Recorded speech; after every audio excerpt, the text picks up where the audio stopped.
Hello, everyone. You are listening to the latest Flyers Talk podcast. I am Jordan Hall, and as always, I am joined by the dynamic Joe Fordyce. Joe, the Flyers are on a season best 6-game point streak, and it sure looks like they're playing their best hockey of the season.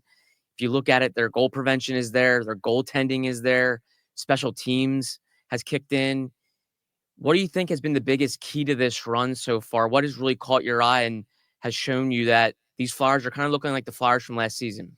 Well, it's easy to say the goaltending, and that's for sure. It has to be number one, just because when you look at the save percentage and all the things that were going into why they were struggling before, that's gotten better. But in true John Tortorella team fashion, the block shots, in particular, the game in New Jersey last weekend, just the way to have your save percentage get better is to not let any shots get to the net, and that's what they've been doing so well. And I do think it's. I feel like this roster and this locker room that everyone speaks so highly of thrives on playing together as a team like this. That they help the goaltender out. That they help the goaltender get back into his groove, as Danny Briere put it yesterday, saying that Sam Ersson gets better as he gets into his groove. So I feel like there's not really any individuals on this team, the way they approach things day by day. And I think that really stands out in moments like this when you're winning 2-1 games. Now, if you had a team where you were putting up 5 goals every game and, just simply outscoring teams, it's a little different. The Flyers don't have that type of team. And really, they don't have one super dynamic scorer on the team that kind of leads the way and can be somebody on any given night. I mean, they beat Detroit last night. They're down a couple of forwards. They have a guy making his NHL debut at 29 years old. I don't think these are things that this team planned on, but they sort of seamlessly come into the lineup. And I think that's easier to do on a team like the Flyers, where there's not it sounds weird to say this because a few years ago they were super top heavy, but they're not a top heavy team. So it's easy to move guys in and out of the lineup. And they have so many guys that have experience playing up and down the lineup that they can move around. And right now it's working for them. And, last night's a big win because Detroit's right in the thick of the standings where the Flyers are. A 2-1 overtime win for the Flyers at the Wells Fargo Center, and that was after a 3-1 win over the Devils in New Jersey on Saturday. Joe, in that win over the Devils, they allowed the fewest shots in John Tortorella's time here. And that's on the road against a Devils team that's got some offensive talent. To me, they're defending like a top-tier team. And then Samuel Ersson has found his game. He's confident again. He's looking like the guy that really played well in tandem with Carter Hart when they went through that stretch last season. So you put those two together, that's a pretty good recipe for preventing goals and giving yourself a chance to win, even when you're scoring just 2, maybe 3. Yeah, and when you think about it, we had talked about in the last couple of weeks, you would look up at some point during games and say, okay, they've allowed 3 goals and 12 shots. That's not going to be good enough. Now the shots are staying down, but the goals aren't being allowed.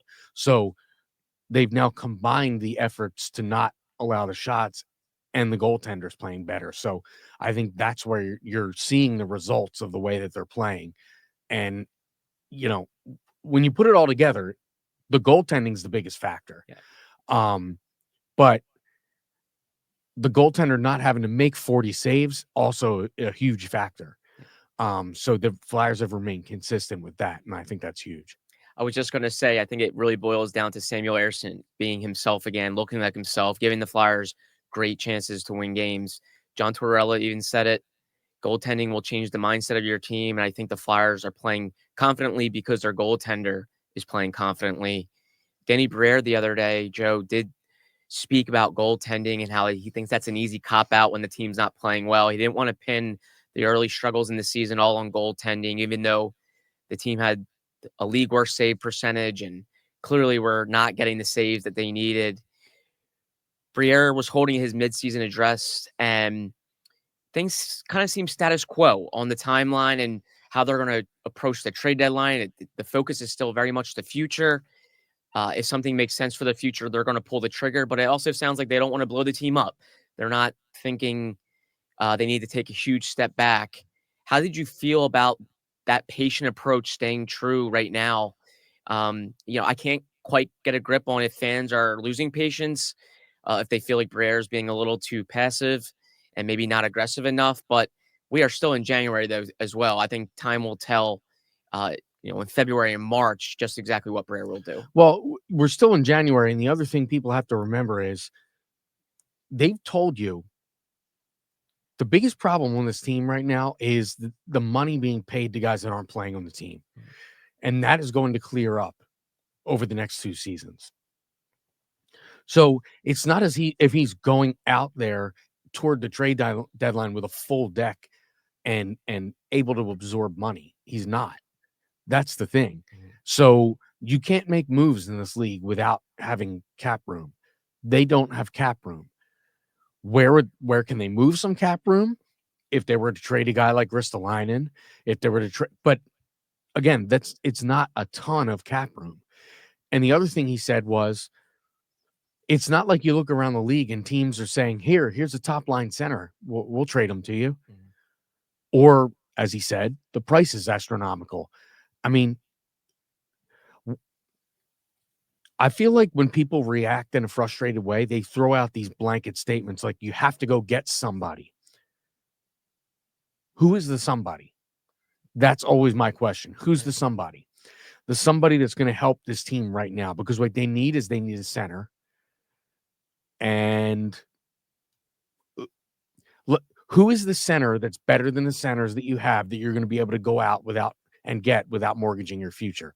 I'm not sure there's an answer to that question. That player is not going to be available. Yeah.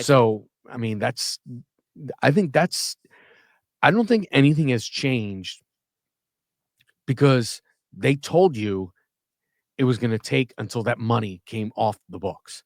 And I know fans don't want to sit there and go over numbers and think about money, but the bottom line is this: they need cap space.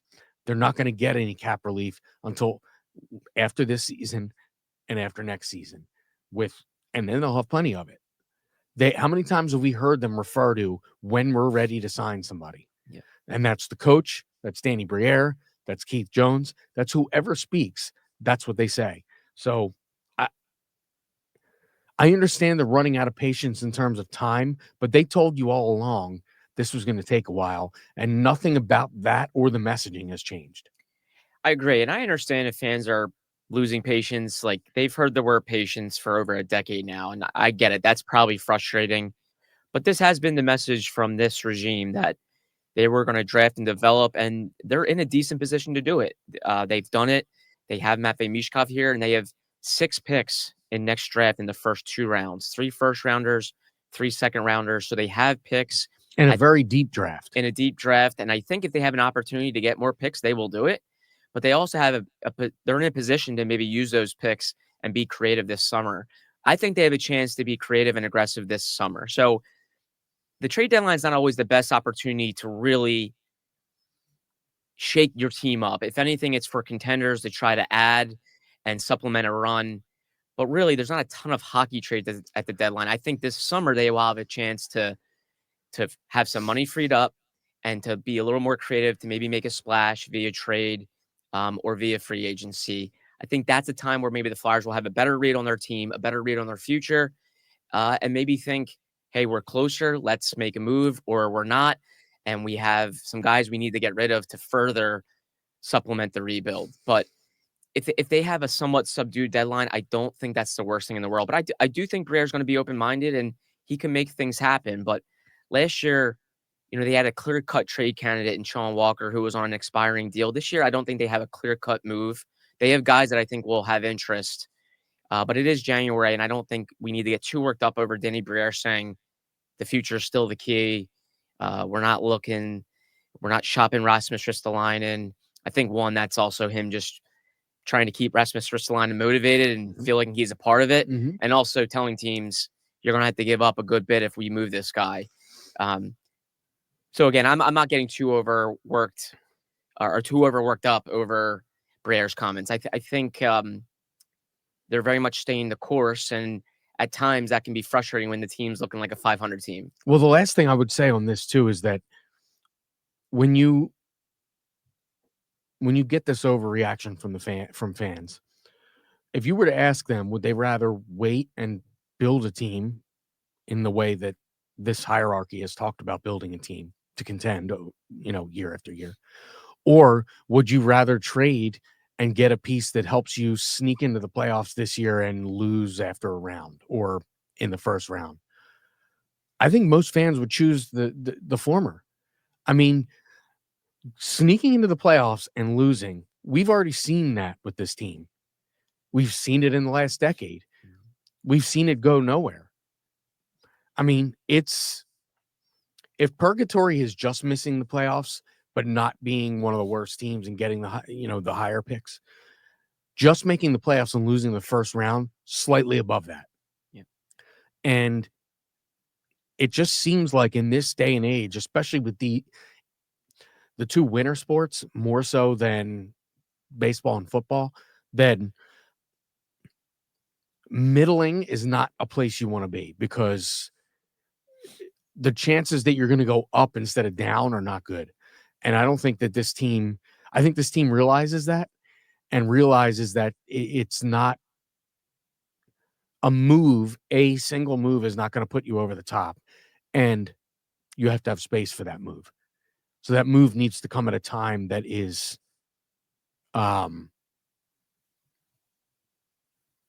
closer to when you can contend to make a run rather than just make the playoffs.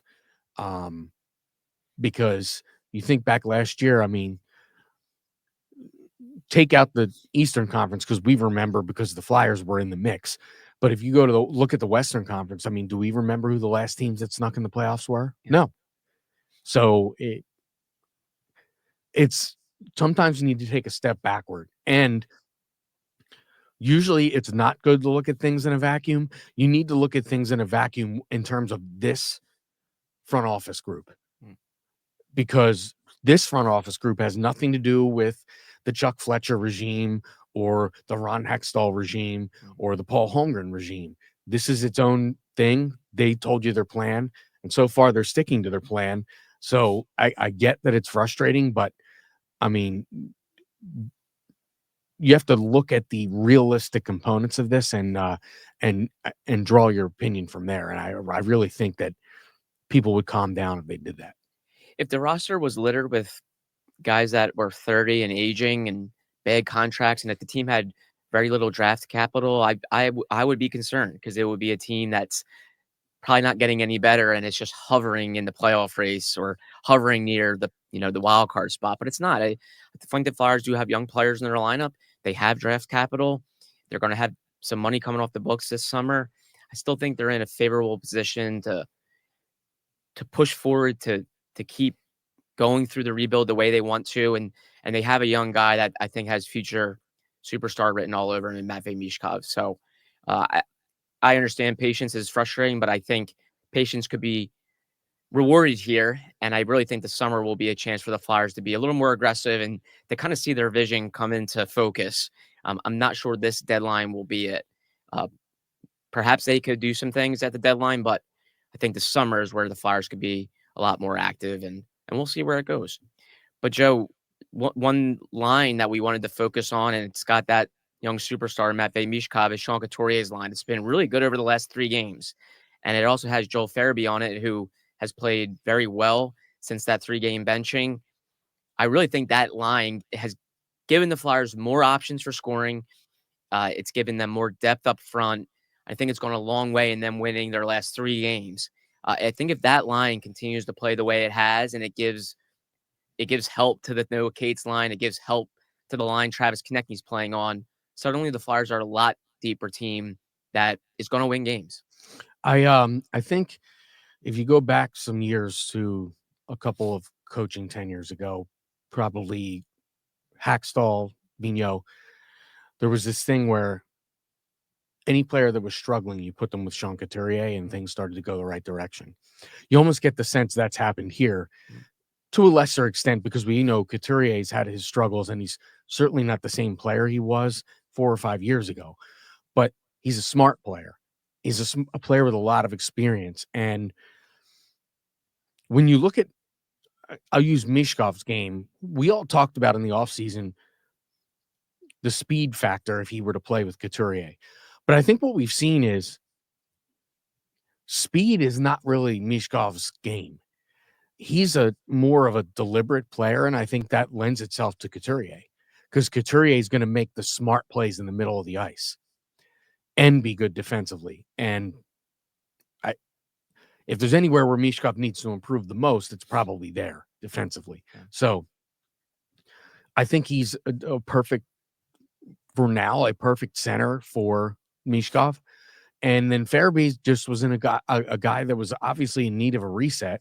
And since he got that reset and started playing with these two guys, he's been very noticeable in all these games, scoring goals, points, all that. And just even when you watch him talk in the locker room last night, he sounds like a different player than he sounded before that reset. Yeah. So I think that line has done wonders for all three of those players that you mentioned. Yeah, it's really an interesting combination. John Tortorella admitted that he wasn't quite sure how it was going to work, but he thinks he's seen growth out of that line, and you can just see the effectiveness of it. And I like the combination. I think Couturier and Farabee are two smart players that I think read off of other players well, and you need guys that can read off of Mishkov. And it's been, I think, a good line, and it's to the point where it's almost like a really good third line. Because we know what that Noah Case line is now. I think they're not breaking that thing up anytime soon. It's been great over the last 16 or 20 games probably. And then Travis Konechny, is going to drive his line. So if you get a third line that's actually driving offense and doing good things, and the Flyers, I think, are deep up front. They're defending well in the back end, and they're getting goaltending. And all of a sudden, it's a really, really good combination that has allowed them to gather points in 6 straight games and really has them playing their best hockey this season. Yeah, and I would say it almost resembles sort of what the Islanders were like about 4 or 5 years ago, where, I mean, not to this quite this extent, but their fourth line, it was interchangeable with their first line. Mm-hmm. And you had a Barzell on that team who was comparable to a Konechny, but the rest of the guys, it didn't matter if your third line got more minutes than your first line or your second line became your first line for a game. It's a deep team, but a deep team with guys that are around the same skill set. So it's not like one line is, if you're an opponent and you prepare, you're not like, okay, we have to shut this line down. That's not, the Flyers aren't that type of team. The Islanders weren't that type of team. Now, they had a lot of veterans on that team. I'm merely talking about the evenness of the lines. Where on any given night, your third could be your first, or your second could be your third, and your third could be your second, all that sort of stuff. And it kind of goes back to what I said earlier about they're missing 2 forwards last night, and they just move guys in because there's guys already in the lineup that are used to playing up and down the lineup. So, it's in that way, it's good, and it helps you deal with a lot of adverse situations when you have that kind of depth on the team.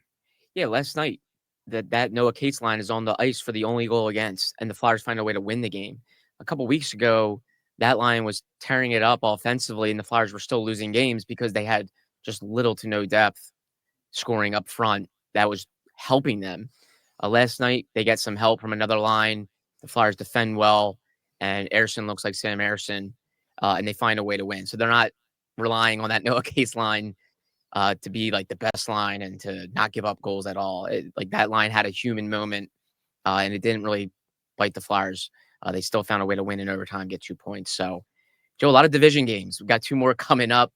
It has not stopped. Important division games. Bizarre schedule. I know, right? With the Four Nations. When you look at the schedule right now, this stretch of games almost looks like a mistake. It's like New Jersey, New York, New York, New Jersey, New York, New York, New Jersey. It's like, did they just like throw that out there? Right, like with one Detroit game mixed in last night. Exactly. Course, so big division games coming up on Thursday and Friday. Rangers, Islanders, and we'll have both games on NBC Sports Philadelphia, NBC Sports Philadelphia Plus. Flyers pre and post game live will be produced by our very own Joe Fordyce. Joe, thank you so much as always. Great to see you. Great to chat with you. A big thank you to Ben Berry, our podcast producer and guru, and Flyers fans. As always, thank you so much for listening to the latest Flyers Talk podcast. Wherever you get your podcast, please rate and listen. And we can't wait to talk to you next time.